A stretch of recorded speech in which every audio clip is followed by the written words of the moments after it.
My favorite example for those who are looking from a New Testament perspective is, the angel says he will save his people from their sins or something, and therefore he will be called Jesus.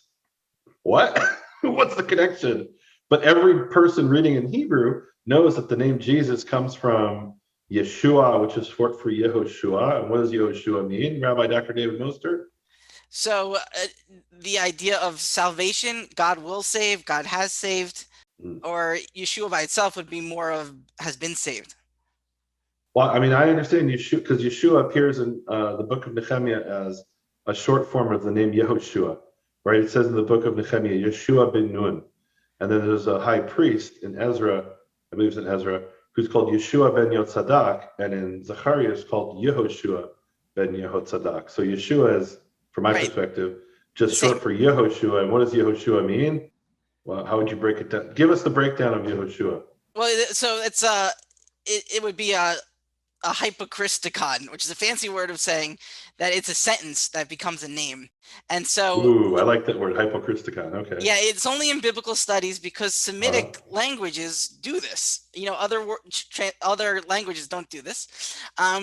And so the idea is, and Nehemia, I know you have a lot on this, so I'll just kind of set a. But I want them to hear it from someone who was raised Orthodox. Well, I was raised Orthodox too, but I don't have ordination from YU. Rabbi Dr. David Mostert, and the term hypocristicon, it's a good term. I haven't used that. I mean, I know they talk about theophoric names, right? Yes, and you do have theophoric names in other languages. A theophoric name is where you give devotion to a deity in a name. So like Martin means a servant of Mars, and they say Christopher is a servant of Christ, right? So, and look, we have this in Canaanite languages, like in Punic, which is a sister language of Hebrew. We have Hannibal, which is Chani Baal, which is the same as Hananiah, except instead of Yahoo, it's Baal, right? So it's beloved of Baal, or Baal has grace, or something like that. So these are hypocristicons, and what is the hypocristicon of Yehoshua? Well, so you have the name Yah. It might also be, these two might have been elided, so it could have been Yeho. That could have been part of it. And then the Vav could also be the Yud for Yesha, to save. So from that, what you want to do is to try and make a sentence out of those two words. They don't have to be perfect. It's not like a normal sentence. So you could think that God has saved, God will save. You can even say God save, ! Something like that. Is that how you understand it, Nehemia? Yeah, I mean, I would understand it as, first of all, yes, but I would understand it maybe more specific. So you're right. Here's where it's easier to do it. When the verb is in the beginning and you have the yud as the he will, then it's much easier to know that it's the imperfect, that there's this, maybe repeated action, or however you understand the imperfect, right? When it's the other way around, it's a little bit more difficult. Is it past? Is it present? Maybe it's a combination of the different forms. So you're right. In other words, Yeshayahu, which is essentially the same name as Yehoshua. Right. Yeshayahu, we can say more confidently, means Yud-He-Vav-He will save, right? Exactly.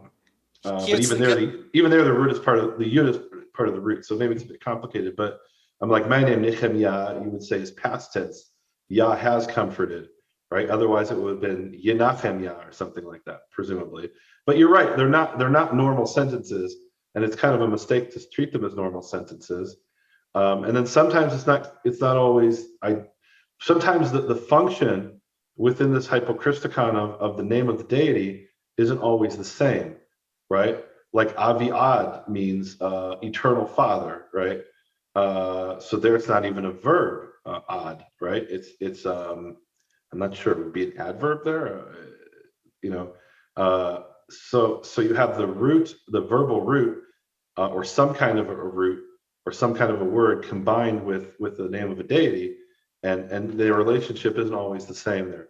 I mean, I guess hypothetically, you could translate Yehoshua as he saves Yah, but or even Isaiah as he saves Yah, but that seems a bit unlikely in the context of the Tanakh.